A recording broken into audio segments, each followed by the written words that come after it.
De que eu me ocupo, então, nesse livro? É de pensar essa nova sala de aula, essa nova escola, a escola de amanhã, que de certa forma já é a escola de hoje. Uma escola que não pode ser simplificadora, que não pode ser redutora, uma escola que tem que estar aberta à diversidade de gênero, de raça, uma diversidade que seja concreta, não é em palavras, tem que estar ali numa sala de aula em que há representatividade de todos esses espaços, de todos esses lugares, de todos esses personagens da sociedade. Olá! Então, nesta edição, nós teremos como convidado o jornalista, escritor e professor Juremir Machado, que lançou o livro Escola da Complexidade, Escola da Diversidade, Pedagogia da Comunicação. O lançamento ocorreu durante a 69ª edição da Feira do Livro de Porto Alegre. E eu também agora quero dividir esse espaço aqui com o jornalista Sandro Santos, que é o nosso coordenador de comunicação da Durg Sindical, que participa hoje desta entrevista com o Juremir. Olá, Sandro. Olá, professor Juremir Machado. Olá, um prazer estar aqui com vocês, um enorme prazer poder bater esse papo aqui na Durgs com pessoas que eu admiro e uma instituição importante no Rio Grande do Sul. Olá, professor. Olá, Simone. Vamos ter um bom bate-papo aqui com esse excelente escritor e jornalista. Exatamente. Então você que ainda não curtiu o nosso canal no YouTube, procura lá o canal da Durg Sindical, deixe lá o seu like, se inscreva, que é importante para acompanhar o nosso conteúdo semanal do nosso podcast e videocast. Professor Juremir, jornalista, escritor, tem essa vasta experiência na educação também como jornalista, e nesta sua obra teve uma entrevista que o senhor concedeu à Coletiva.net, que falou, inclusive, né, que a sala de aula de hoje não é a mesma de ontem, a de amanhã ainda será mais diferente da atual. Então, assim, gostaria que o senhor falasse um pouquinho para nós, que isso tudo explica um pouco desta obra. Nós estamos vivendo uma espécie de revolução cognitiva em função do crescimento exponencial da tecnologia, inteligência artificial e tudo mais. A sala de aula, ela tem sido afetada por todas essas transformações tecnológicas. Claro, existem salas de aulas diferentes, de ensino fundamental, de ensino médio, de ensino universitário, onde eu atuo há mais de 30 anos. Mas há pontos em comum. As coisas estão mudando. Aquela ideia de um professor catedrático que fala, o aluno ouve, quadro e giz, isso, de certa maneira, está desaparecendo. Claro que não em todos os lugares. Em certos lugares, as coisas ainda se passam um pouco à maneira antiga. Mas se a gente pensar nos espaços de ponta, essa transformação é acelerada. Então, tem mais tecnologia na sala de aula e se exige cada vez mais um novo pacto entre o professor e o aluno. É muito diferente mesmo para mim, como professor da PUC, das aulas que eu dava em 1995, quando eu entrei na PUC, para as aulas que eu dou hoje. É completamente diferente, tem muito mais tecnologia hoje e também tem uma relação diferenciada, o próprio jornalismo foi mudando. De que eu me ocupo, então, nesse livro? É de pensar essa nova sala de aula, essa nova escola, a escola de amanhã, que de certa forma já é a escola de hoje. Uma escola que não pode ser simplificadora, que não pode ser redutora, uma escola que tem que estar aberta à diversidade de gênero, de raça, uma diversidade que seja concreta, não é em palavras, tem que estar ali numa sala de aula em que há representatividade de todos esses espaços, de todos esses lugares, de todos esses personagens da sociedade. Isso muda também a temática, muda tudo, para dizer a verdade, muda até a bibliografia de uma disciplina. Antes, quando eu olho a bibliografia das minhas disciplinas de 1995, eu poderia resumir assim: só tinha homem branco europeu. Hoje a bibliografia tem que ter negros e negras, tem que ter indígenas, tem que ter todos os tipos sociais. Que o aluno olha e diz: pô, sua bibliografia é uma bibliografia europeia, eurocêntrica? Não, ela tem que realmente ser representativa. E os próprios estudantes, eles não se enxergam dentro da própria sala de aula. Eu mesma passei por isso, de você não se enxergar naquele contexto, porque é apenas um negro, são dois negros, e aí também na própria bibliografia, como o senhor mesmo citou, também não encontramos, e na nossa própria história do país também, essa invisibilidade, ela ainda é muito grande. E a tecnologia, ela ajuda nessa inclusão, nessa inserção, na sua avaliação? Eu acho que ajuda muito. Eu não estou entre os apocalípticos, não tenho medo da tecnologia, acho que ela ajuda muito. Não se pode cair naquilo que um amigo francês, sociólogo, Dominique Volton, chama de ideologia tecnicista. A tecnologia ela não vai resolver, não vai nos tornar, por exemplo, mais democráticos, não vai nos tornar mais pacifistas. Isso depende do humano, mas é um instrumento poderoso para nos ajudar a fazer coisas. Por exemplo, quando eu dou uma aula sobre a questão da diversidade no Brasil, eu posso usar quanta tecnologia, entrevistas, vídeos, ou posso fazer, como de vez em quando tenho a felicidade de fazer, uma aula com um personagem importante dessa ideia de representatividade. Por exemplo, montei um curso em que eu fiz entrevistas prévias em vídeo com Ailton Krenak, com pessoas assim, para dizer para o aluno, bom, agora nós estamos falando de Ailton Krenak. O Ailton Krenak, talvez o intelectual indígena mais importante do país, um intelectual de uma envergadura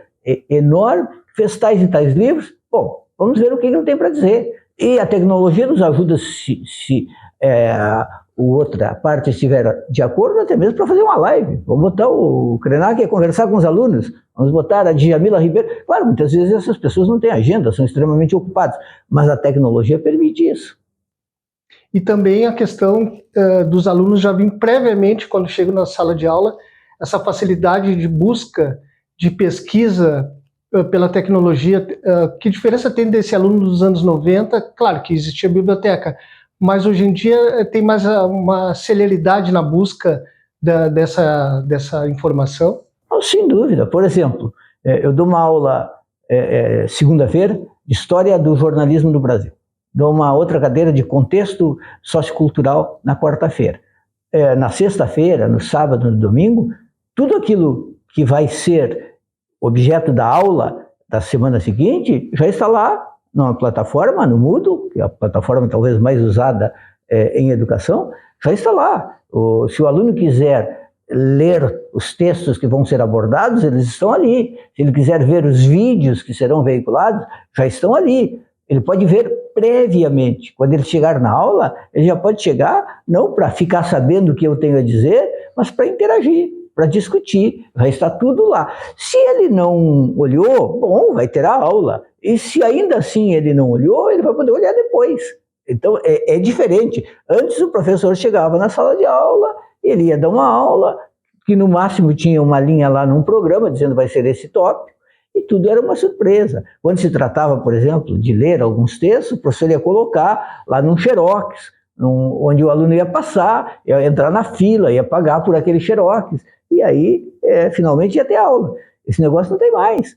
Hoje, posso colocar links no Moodle, olhem tal entrevista, vejam tal filme. E a gente, às vezes, trabalha um pedaço de um filme em sala de aula, e, é claro, os alunos depois vão ver o restante do filme quando eles quiserem. Então, do ponto de vista de recursos, de estratégias pedagógicas, é muito melhor. É espetacular. Isso vale para o jornalismo. Quando eu comecei em jornalismo, para fazer uma entrevista com um intelectual internacional, tinha duas possibilidades. Uma era ter a sorte que o intelectual viesse ao país, a segunda era ir até o país do intelectual, ou então ter uma possibilidade cara de fazer uma ligação telefônica. E hoje, o que nós temos de acesso a intelectuais de todas as formas, e mesmo para eventos intelectuais. Eu tenho um evento agora em novembro, de uma rede de pesquisa da qual eu faço parte, se chama Jornalismo, Imaginário e Memória. Nós vamos fazer um evento de um dia inteiro com alunos de 7 universidades, tudo no Zoom. Ninguém vai se deslocar, não vai ter nenhuma despesa desse tipo. Claro, sempre é bom viajar e encontrar as pessoas. Bom, mas isso não é possível. Nós vamos fazer um evento, como já fizemos 4 outros, no Zoom. Vamos passar um dia juntos. Tenho a palestrante de abertura, vai falar da França, o palestrante de encerramento vai falar do Rio de Janeiro, e temos gente da Paraíba, de Minas Gerais, do Rio de Janeiro, do Maranhão, do Rio Grande do Sul, de Santa Catarina.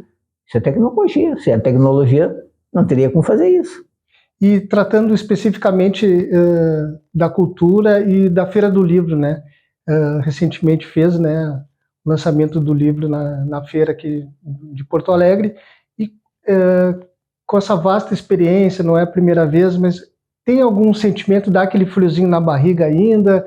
Como que é essa experiência de estar, o prazer de estar na Feira do Livro novamente? É bem assim, sempre dá esse friozinho, porque quando a gente faz um lançamento, primeiro tem aquela coisa, o que as pessoas vão achar do livro? Será que... A gente investe muito num livro. Quando eu pensei assim em fazer esse livro, quando a ideia vem, dá aquela sensação, será que vou embarcar nisso? Vai me consumir tanto tempo? E depois tem aquele momento em que a gente se apaixona pela ideia e fica completamente mobilizado por aquilo. E aí, finalmente, vem uma outra etapa, que é conseguir a editora. Será que o editor vai aceitar? Será que vai fazer mudanças? E aí depois vem o momento de encontrar o leitor. Ir lá na feira, sentar lá e será que vem alguém? E se não vier ninguém? Eu ficar sozinho aqui. Ainda bate essa... Claro que bate, todo mundo tem essa preocupação, assim, ninguém quer ficar sozinho lá na feira, tem aquela ideia assim, eu não quero pagar mico, eu quero que tenha gente aqui. E aí é muito legal sempre, porque vem os amigos, mas também vem gente que a gente nem imaginava. Dessa vez encontrei uma moça, uma professora da área de psicologia no aeroporto, estava indo para Brasília. Ela veio conversar comigo, tu é o Juremir e tal, gosto do teu trabalho. E eu disse, pô, tem um lançamento, conversa, tem um lançamento na feira domingo. Ela disse, vou lá. Ela foi. Então a gente encontra, faz novos amigos. É uma coisa muito interessante. Eu sou apaixonado pela feira. Acho que a feira é parte realmente da imagem do Rio Grande do Sul. Assim, o Rio Grande do Sul, Porto Alegre, é Grêmio, é Inter, é o Laçador, é a Feira do Livro. É impossível pensar Porto Alegre sem a Feira do Livro. E como escritor que está do outro lado, né? Porque algumas editoras também reclamam, outras exaltam a questão da tecnologia dos e-books e da venda de livro e da maneira como os novos leitores buscam a leitura, né? Uns preferem uma leitura orgânica e outros não. E como é que você vê essa mudança na busca da leitura? Acho que tem espaço para todas as tecnologias. No fundo é sempre a mesma coisa. Quando surgiu o rádio, se pensou assim, bom, o teatro vai desaparecer, o jornal vai desaparecer. Quando surgiu a televisão, o teatro ia desaparecer. Então há sempre esse medo de que uma tecnologia vai suplantar a outra. Mas normalmente elas convivem. Claro, tem algumas que desaparecem. Eu me lembro quando eu era correspondente da Zero Hora na Europa, na França, a grande tecnologia era o fax. Era uma maravilha o fax.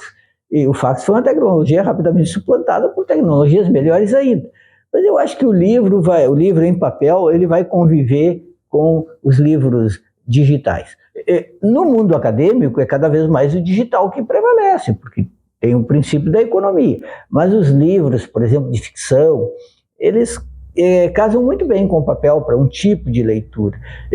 Até brinco, uma vez escrevi uma crônica que era assim: primeiro havia surgido o digital. O mundo, desde 400, 500, 600 anos, era um mundo de computadores, do digital, de textos, de e-books e tal. E aí um dia aparece um cara, assim, inventa um negócio chamado livro. E aí ele apresenta, fica todo mundo deslumbrado. Pô, esse negócio não precisa de energia elétrica na hora de ler, se cair não quebra. E aí vão descobrindo qualidades e todo mundo se apaixona pelo livro e começam a abandonar os e-books e corre todo mundo para o livro, que é a grande novidade. Então também tem um pouco isso, o caráter da novidade.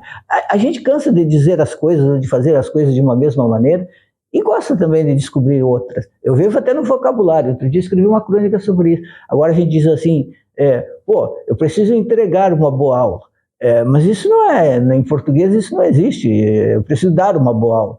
Mas a gente cansou de dizer dar uma boa aula e adaptou um pouco do inglês e virou entregar uma boa aula. Sem contar os outros, performar e tudo mais. Mas nós seres humanos gostamos de novidades e ao mesmo tempo temos medo das mudanças.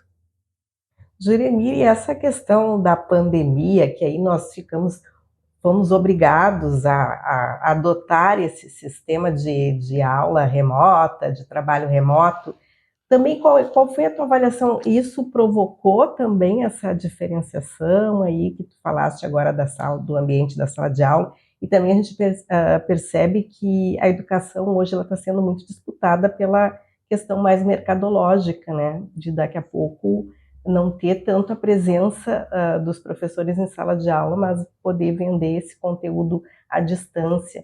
Então, gostaria que tu comentasse um pouquinho para nós a respeito. Eu acho que o presencial tem muita importância, muita força. O contato pessoal, nós estarmos aqui juntos, tem algo que é impalpável, que talvez a gente ainda nem saiba bem explicar, mas é diferente do que se vocês estivéssemos todos, cada um na sua casa e fazendo através de um aplicativo. Tem, digamos assim, uma força da presença.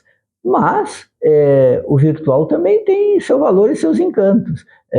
A pandemia, ela nos ensinou muito isso. Quando começou a pandemia, na PUC, a PUC parou e disse, olha, acho que parou no dia 22 de março de 2020 e ficou combinado que no dia 12 de abril a gente voltaria para o presencial. E a gente voltou 2 anos depois. E a universidade, nesse tempo todo, conseguiu se manter e fazer tudo graças aos aplicativos, no nosso caso, graças ao Zoom. E em 3, 4 dias, estava todo mundo no Zoom. Havia resistência, teve gente que pensava assim, não vou saber usar. E teve gente que estava encantado, opa, eu vou poder usar. Mas o certo é que o Zoom, para nós, foi capital. É claro que nem toda disciplina, nem toda matéria é adequada para esse tipo de aplicativo. É mais difícil, por exemplo, em disciplinas práticas. Mas em disciplinas teóricas, em uma série de disciplinas, até mesmo em algumas práticas, é possível adaptar e fazer. Mesmo assim, isso não substitui a força do presencial. Agora, tem coisas assim. Uma vez eu tive um aluno que vinha uma vez por semana, um curso de doutorado, ele vinha da Bahia. Pegava um avião e vinha da Bahia, uma vez por semana. Imagina o gasto que ele tinha. Bom, hoje nós temos alunos no Tocantins, no Piauí, em qualquer lugar, no Equador, em cadeiras que não são cadeiras de EAD, são cadeiras em aplicativo, cadeiras, como a gente diz, síncronas, ao vivo, estamos todos ali, só mediados por uma tecnologia, e funciona. Ainda mais com o Brasil, né, que tem essas distâncias que são, se for comparar com a Europa, um estado para o outro vai para um país para o outro, sai da França e vai para a Espanha, por exemplo, né, da distância que percorre aqui. Eu tinha uma aluna em Belém do Pará que dizia, professor, vou mostrar aqui onde eu estou sentada, era cadeira de doutorado, estou aqui embaixo de uma mangueira. Então isso é fabuloso, e pensou assim, tem pessoas de todo lugar, e que a tecnologia nesse sentido ela aproxima, ela não substitui o presencial, mas ela permite uma série de ações que antes eram impossíveis. Então tem que pensar assim, vamos fazer da tecnologia um aliado, mas as grandes decisões continuam dos seres humanos. O que nós queremos fazer com a tecnologia? Tecnologia para a diversidade, para a complexidade, para a compreensão, para viver bem, para a paz? Ou tecnologia para a guerra?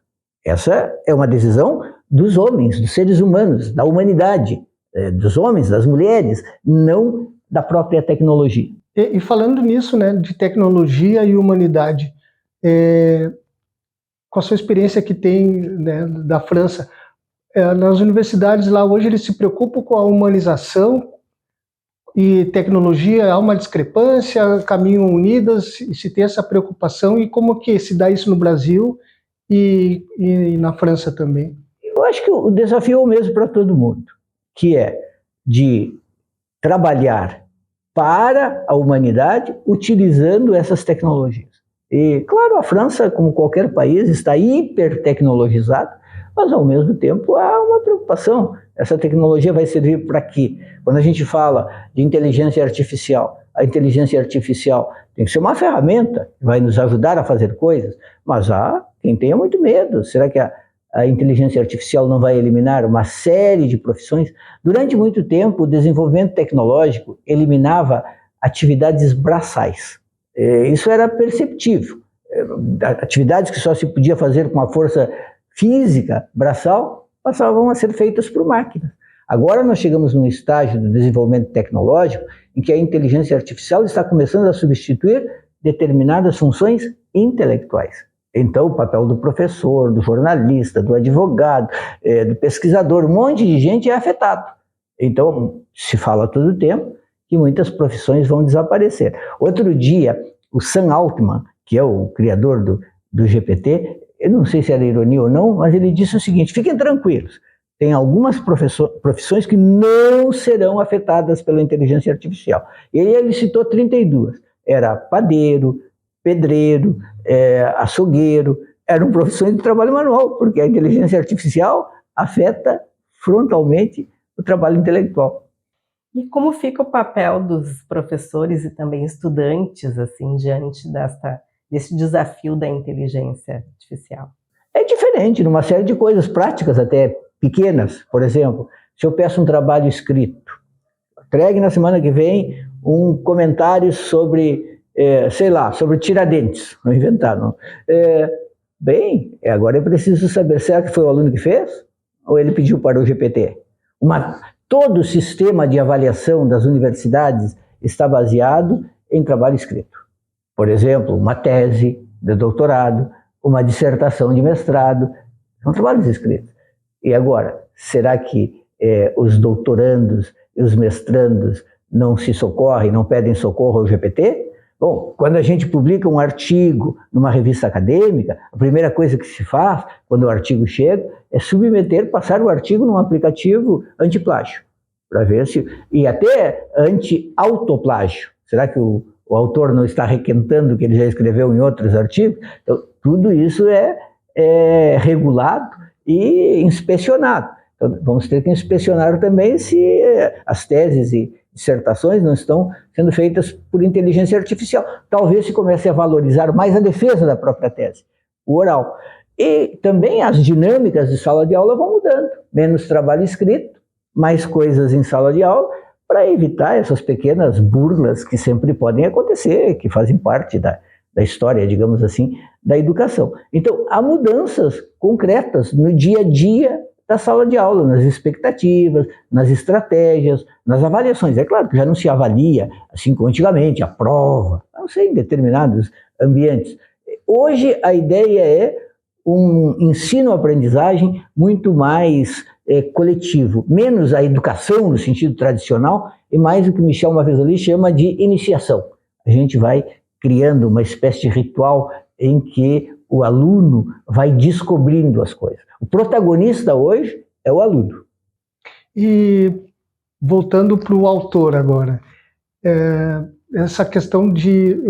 Eu li uma vez uma entrevista do Antônio Cícero, poeta, que é filósofo também, e ele comentou que ele separa o filósofo do poeta, e às vezes ele está escrevendo uma poesia, e quando ele vê que o filósofo está interferindo, ele para de escrever para não ter uma interferência como se fossem duas personalidades escrevendo, né? E ao contrário também, quando ele está filosofando, quando o poeta começa a interferir, ele manda o poeta se afastar para que não atrapalhe a sua produção filosófica.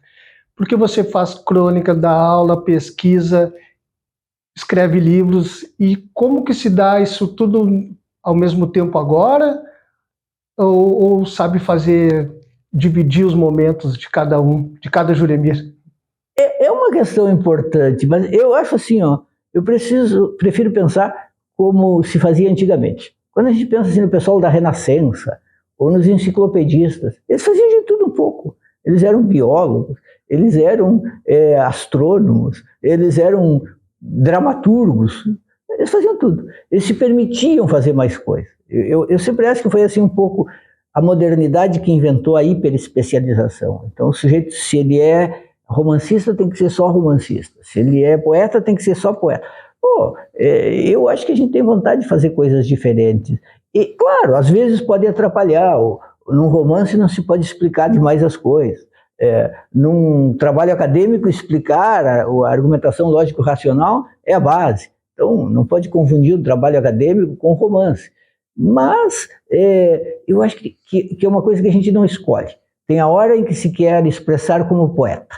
Tem a hora em que a expressão vem como autor, como intelectual. Tem a hora... a gente é escolhido por isso. Mas elas se confundem um pouco. Só que eu penso assim que não tem que ter medo disso, assim, não tem cerquinhas de arame farpado, agora só pode fazer uma coisa. É muito mais, às vezes, preconceito assim, da sociedade. Eu, por exemplo, muitos só me veem como professor, outros só me veem como jornalista. E acaba acontecendo o seguinte, os jornalistas, às vezes, me veem como muito acadêmico, e os acadêmicos, às vezes, me veem como muito jornalista, e os escritores me veem como sociólogo, e os sociólogos me veem como jornalista ou escritor. Então, normalmente estou no lugar errado. Mas eu não me sinto no lugar errado. Eu me sinto fazendo aquilo que eu tenho vontade de fazer. Tem horas assim que me dá vontade de escrever poesia. Eu pego meu celular e escrevo poesia ali naquele bloco de notas. E pronto. Assim, quem pode impedir? Eu acho que nós temos que nos liberar para liberar a expressão, aquilo que tem vontade de fazer. Eu escrevi esse livro, Escola da Complexidade, Escola da Diversidade, um livro de pedagogia.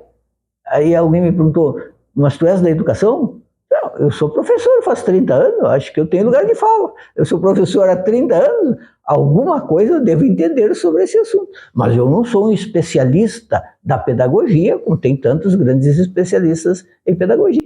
Assim como a cultura, né? Por exemplo, a Feira do Livro e a Bienal do Livro do Rio de Janeiro, por exemplo, se tornou Bienal.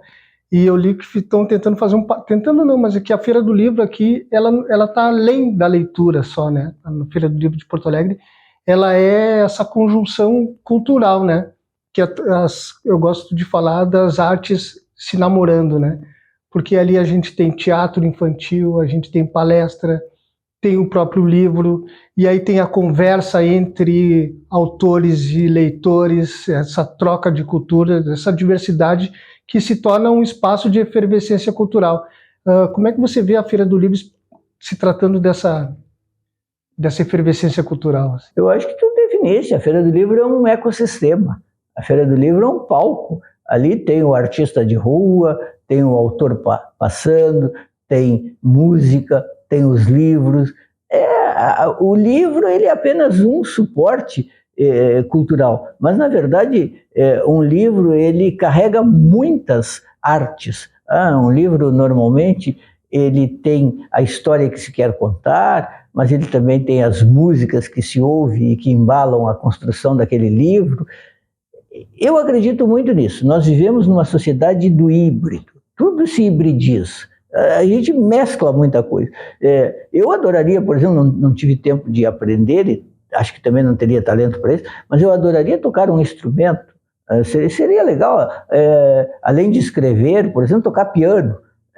E eu vejo que cada vez mais as pessoas, a partir de uma certa idade, aqueles que têm a felicidade de ter saúde, de ter às vezes uma boa condição financeira, chega de trabalhar. A gente não vê o mundo só para trabalhar. Agora eu vou aprender a dançar, vou aprender a tocar piano, vou fazer coisas que eu gostaria de ter feito e não deu porque estava lutando para ganhar vida. E durante muito tempo não era assim que se pensava. A ideia era, tenho de me sacrificar pelo trabalho, acumular patrimônio, enriquecer, trabalhar até o último dia. Mas por quê? Então, a cultura é esse espaço em que tudo é cultura. O instrumento, a maneira de cozinhar, a maneira de organizar uma feira do livro. E a Feira do Livro era a expressão do que nós somos. Eu acho assim que o rosto do gaúcho, a identidade do gaúcho, ela aparece ali na Feira do Livro. E eu até, circulando pela feira, eu percebi também que já tem mais publicações assim, mais diversas, que trabalhem com a questão da diversidade, que são mais inclusivas, porque antes nós não víamos tantos autores negros, por exemplo, e agora eu já vi alguns, não é uma quantidade muito grande, mas já tem, circulando pela feira um tempo atrás, a gente já não conseguia se enxergar, né, eu enquanto mulher negra. Então, eu acho bem interessante. E para ti, assim, Juremir, tu tem, na tua avaliação, está acontecendo essa inclusão dentro da feira, essa diversidade? Eu acho que está acontecendo. Ela é sempre mais lenta do que deveria, mas eu diria que hoje, a meu ver, os dois principais autores do Rio Grande do Sul são negros, e são negros que estão fazendo sucesso nacional e internacional. O Jefferson Tenório e o José Faleiro. Eu acompanho esses dois desde que eles não eram conhecidos, desde que eles não eram famosos. E tenho a alegria de ter escrito muito cedo dizendo: esses caras vão explodir, eles são muito bons. E Hoje eles são realmente assim, o nosso cartão de visita. Tem também, por exemplo, a Fernanda Bastos, é uma excelente poeta. Então eu acho assim que essa abertura ela começou a acontecer porque a sociedade está exigindo, porque há uma mudança que não pode mais ser evitada. Então grandes editoras, Companhia das Letras, Todavia, todas elas se deram conta de que elas precisavam realmente acolher a diversidade. E aí as pessoas perceberam que existem incontáveis autores não brancos ou não heterossexuais escrevendo coisas maravilhosas. Então nós temos a principal intelectual brasileira, a meu ver, hoje é Djamila Ribeiro, uma filósofa negra. Acho que o trabalho dela é fantástico, como acho que o trabalho do Ailton Krenak, que agora entrou na Academia Brasileira de Letras, é fantástico. Como acho que uma das maiores escritoras brasileiras do momento é a Conceição Evaristo, que já deveria estar na Academia Brasileira de Letras, que cometeu um erro vergonhoso de não escolhê-la, então, de não elegê-la. Então, acho que sim, ainda é pequeno, evidente que ainda é muito pequeno, mas está acontecendo, estamos em movimento. A gente vê isso em toda parte.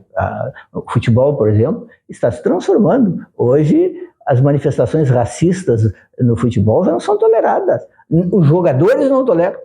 Não tem mais assim, nenhum constrangimento de denunciar, e a mídia parou de ser complacente. Durante muito tempo, a mídia foi assim, fazendo de conta que não via manifestação racista em todos os estádios, não é de um clube. E todo mundo, não, isso é brincadeira, isso não é importante, não, deixa para lá. Não, agora isso é cobrado e constante, e repercute mundialmente, como o caso do Vini Júnior. Infelizmente, as manifestações continuam na Espanha, mas a cobrança repercute internacionalmente. Eu acho isso muito bonito. Estamos vivendo um momento espetacular em que a sociedade se deu conta que ela era e é muito racista, machista, homofóbica, e que não pode continuar assim. E vivemos também um retrocesso há pouco tempo em relação a isso, o Brasil agora está um processo de redemocratização e teve um fomento agora nos governos anteriores também de repressão de ataque, da diversidade, né? Repressão da ataque à democracia, enfim. Fomos ao fundo do poço, mas sobrevivemos. Eu sempre acho que quando algo está mudando radicalmente, de forma que vai suplantar aquele passado insuportável, há sempre uma espécie assim de reação de uma parte. Como se diz assim, o estertor. Aquela parte que vai perder, ela tenta desesperadamente conservar os seus privilégios e a sua visão, e por um momento parece que ela vai conseguir, mas finalmente ela é levada. É assim que eu vejo um pouco o enfrentamento que tem se dado entre a extrema-direita e setores mais progressistas no mundo. A extrema-direita está desesperada, sabendo que os seus valores não vão ser vitoriosos, que não vão triunfar, que a tendência é que eles sejam suplantados. Mas nós vamos ter, porque a história não é linear, não é um trem que a gente pega numa estação e termina na estação final. De vez em quando a gente recua. A gente recua um passo, a gente recua 2 passos, mas felizmente a gente consegue reagir. Nós vivemos aí 4 anos de desespero. Nós fomos ao fundo do poço. Mas felizmente estamos respirando de novo. É como o Manuel de Barros fala, né? Quem anda em linha reta é trem. Exatamente. E às vezes descarrila. Então, nós seres humanos, nós avançamos, recuamos. Nós não temos nenhuma garantia de que não vamos ter retrocesso. De pensar assim, não, a ideia de uma história linear que caminha do pior para o melhor, assim, num evolucionismo do século XIX, não rola assim. A gente avança, a gente recua, mas quando a gente olha para trás, a gente percebe também que muitos problemas que pareciam insuperáveis foram superados. Então, é uma história que se faz com avanços e recuos, mas a tendência é de avanço. Agora também surgem novos problemas.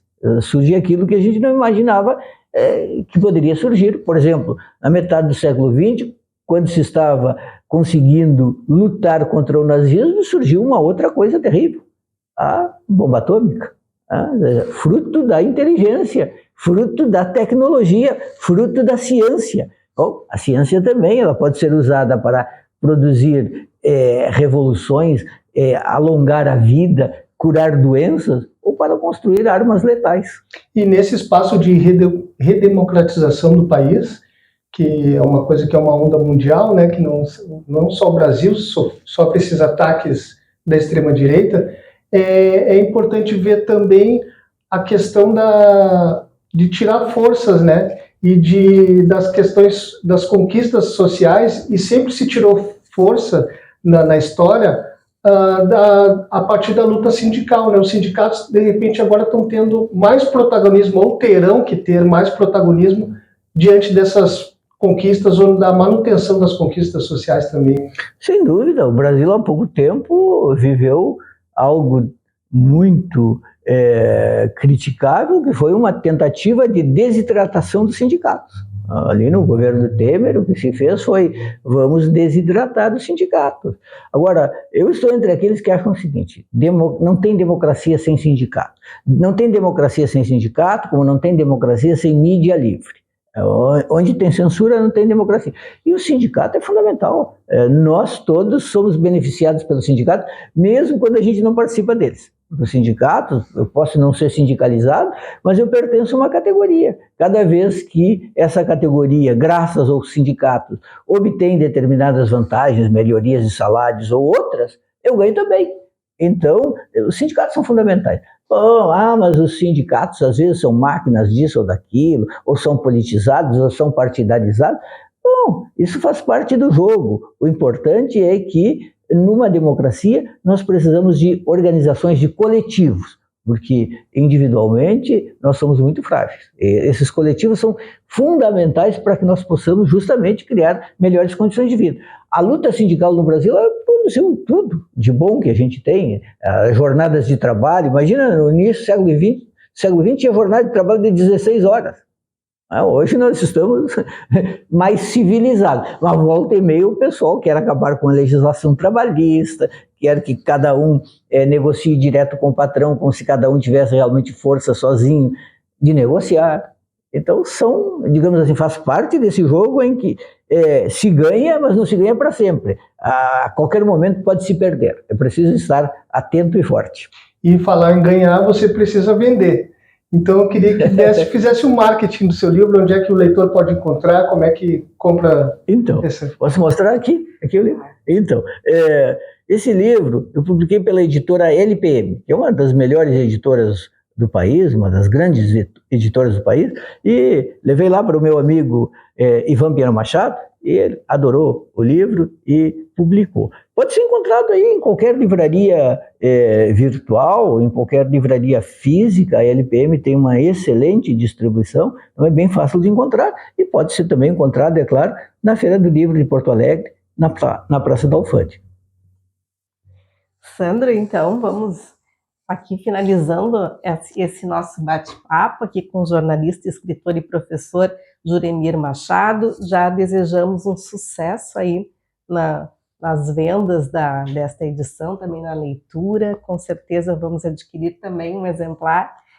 E também lembrando, quem ainda não se inscreveu no canal de YouTube da Durga Sindical, faça agora mesmo, já deixe lá o seu like, acompanhe também o conteúdo no nosso portal e nas nossas redes sociais.